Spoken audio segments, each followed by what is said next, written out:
The second episode of 86 was definitely still holding strong. I got to see quite a bit in this episode, a little bit into the 86 platoon and what they kind of go through on a daily basis, as well as getting a quick scene with Lena actually, I guess, setting a bunch of kids straight on the history of the world itself.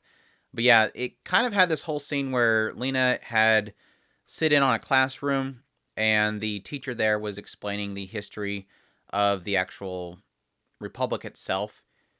And this is where I'm kind of getting a little bit confused. I'm hoping eventually they'll kind of explain things at this point, but essentially in the classroom, the students are being told this revisionist history that 4 years ago, or 4 years prior to the start of the war, they believe that the what was it called, the Gadian Empire had developed these drones, and the drones apparently had taken over the Gadian Empire, and so they believe since they believe that the drones themselves can only power for 6 years, that's why they believe the war is only going to go for another 2 years. So we finally got an answer to that because they kept kind of explaining that it's only 2 more years, only 2 more years. Well, it's because they believe it's over at that point. They believe these drones are going to shut down at that point. And this is the point in which Lena stands up and says, You're all being told a lie. That's not how it is. These aren't drones. There's humans inside of these cockpits. The 86 is they're humans." And she goes through what she claims to be the actual history of everything. She says that 9 years ago, this war started. The San Magnolia was getting destroyed. They decided to enact two different things. One was to pull all the citizens back into these districts. They kicked out anybody that was not an Alba, which apparently is the silver-haired race, and they put everybody that was not silver-haired Alba into these internment camps outside of these protected districts, and now those non-Alba are being forced to fight inside the cockpits of these machines. And this is all being done while another soldier is sitting in the corner, obviously not too happy with her explaining this, and leaves the room. Later on, when Lena is talking to her friend Annette, she's mentioning the idea that the only reason you're getting away with this is because the captain's going to protect you. So, yeah, it is. It is. This is another weird thing because this is creating two different questions here. If it was only 9 years ago that this whole thing started, why wouldn't these students in this classroom know about this unless they're 9 years old or really young at this point, and maybe they just didn't remember any of it when they were a child? The other aspect is the world itself, is all the Alba themselves being brainwashed at this point? Well, we know they're being brainwashed because they believe these people are pigs, but like actually physically brainwashed, where they're like the entire history of this area, everybody has had their mind changed. Do the adults no longer know about the real history? Is it only the students being told this false history?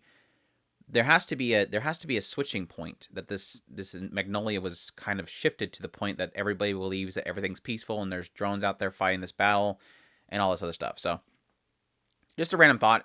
Not that it's ruining anything. It's just one of those things where it is kind of creating the question of what was the turning point and how was it turned, I guess. But yeah, the rest of the episode we had the first battle with Lena leading the team. Not really necessarily leading the team. It was more Shin leading the team. So yeah, they acknowledged, they noticed that there was this storm of these drones coming in.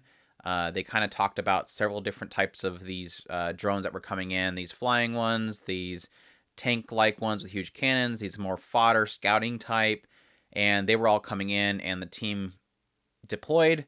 And then Lena popped in and said, "Hey, deploy over here." And they're like, "No, look, we're already deployed, we're ready to go." She's like, "Wow, you guys are fast at this. You're definitely incredible at this." So they were definitely ahead of her. They acknowledged later on that Lena made a good call. The guy said, "Was that a good call to deploy at this particular location before we already out there?" And he said, "Yeah, that was actually, if we had left at that point, that would have been a good deployment point." So he acknowledges that she knows what she's talking about.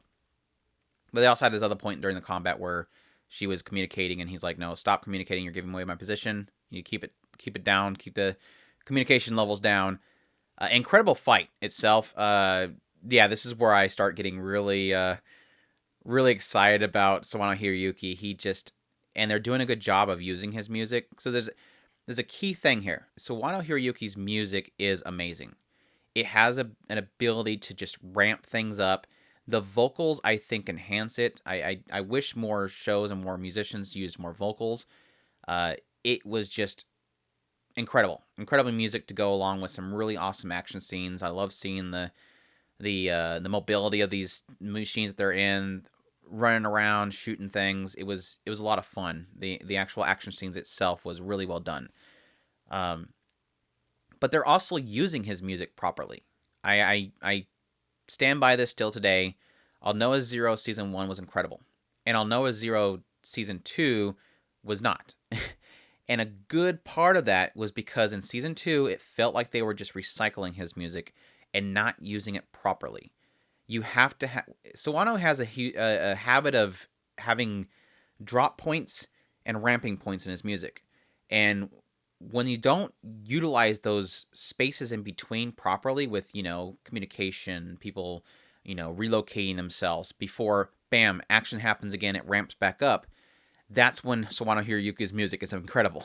And again, like I said, Aldnoah Zero second season, they didn't do that properly. They weren't utilizing the ups and downs of his music properly, whereas in the first season they were. And they're doing that here. And so I hope that they keep that. I hope they keep that ability to use his music properly, because like I said, it makes the action scenes so much more incredible, and I'm absolutely loving the use in this one. So yeah, really incredible. Like I said, I love the maneuvering they use in it. They did mention a lot of their issues with the machines they're using themselves. They talk about how it's really cold inside of them in the cold winter. The armor plating is paper thin. There's a lot of issues. Like, they're basically being put in these machines that are just not adequate.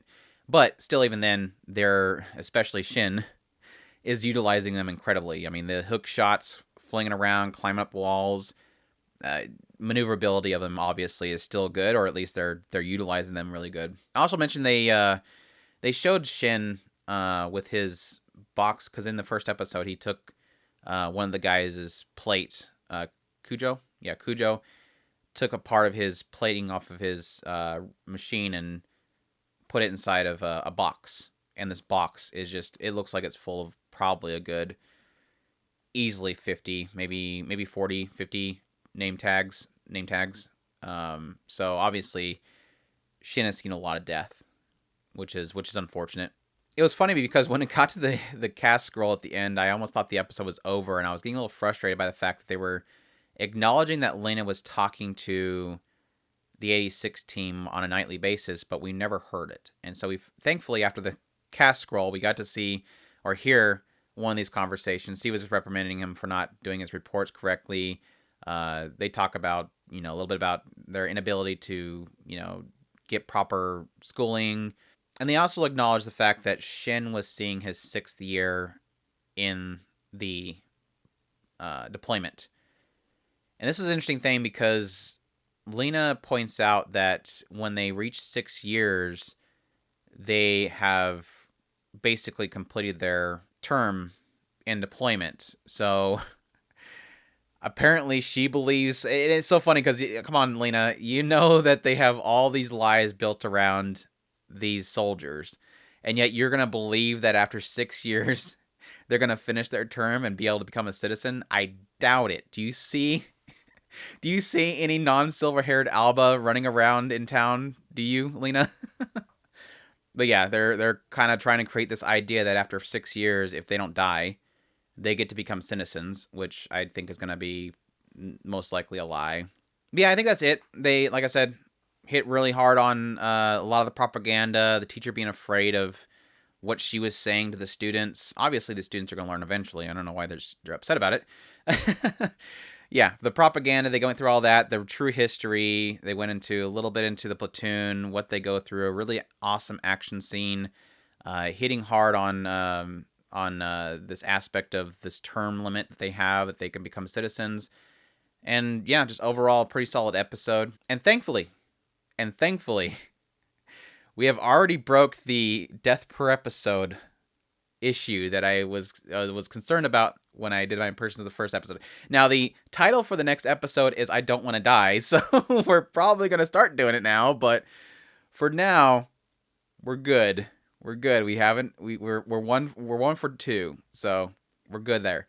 But yeah, absolutely incredible episode. Really did enjoy it. Looking forward to more. I will continue to do my episode per episode impressions. I hope you guys enjoyed. If you do, please leave a like. Let me know what you think about the episode. And as always, I thank you all for watching. I hope you all enjoyed, and y'all take care.